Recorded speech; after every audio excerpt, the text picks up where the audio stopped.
Well, it started when the first fires came down the back of our street, Through Bombay. and we were all at a Christmas party, pre-Christmas party, and suddenly it was notices on the phone saying we had to leave or be prepared to evacuate. So the party broke up, and then a whole lot of people came back to the house because they couldn't get through.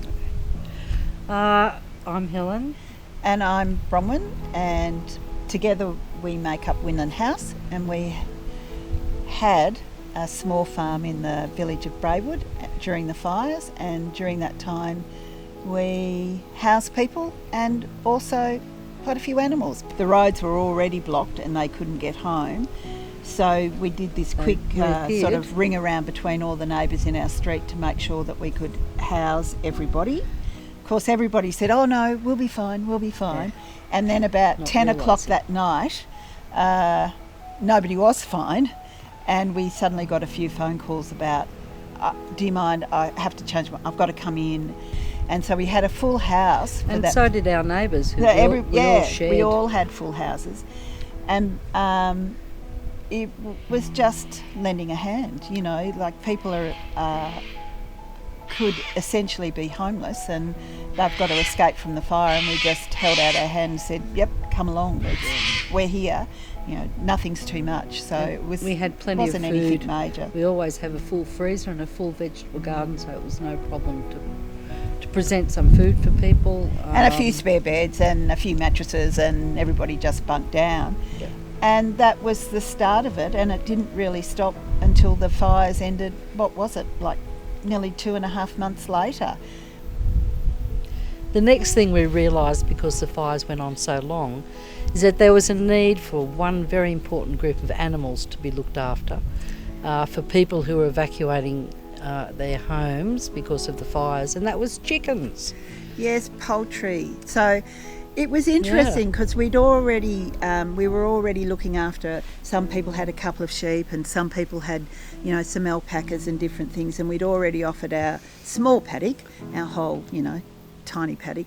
We had our flock of chickens, we had ducks, geese, other poultry as well, and we had to manage them, and then we had all three these other flocks. We were fortunate because people came and visited their flocks. Yes, like that's once right. a week, people would come in and visit their chickens. So we got to know. We did tea and coffee. We got to know people through their chickens. It was very interesting.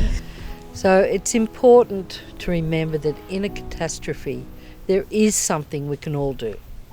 If you have a house, you can open a room, even a piece of floor, and you can have someone stay and let them escape the fire or the flood or whatever. If you've got a garden, you can set something up for animals and allow people and their animals to be together, which is really important. Yeah. It's not difficult. You don't need a lot of space. Chooks aren't that hard to look after. They're no more difficult. People aren't that hard to look after either. No, they're okay. As the fires were approaching, we had fires coming, like they were hanging over our property for what seemed like months, and so we were always on the ready to move and to grab our pets and go, and to know that the ladies at Winland House would have us was of great comfort. And we could take our chooks and pets and things like that, so yeah, it was good.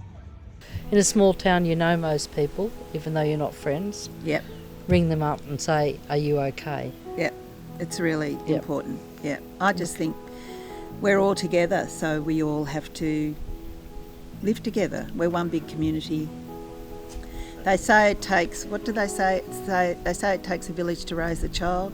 Well, it takes a village to run anything and live together in any way, shape or form, good times and bad times.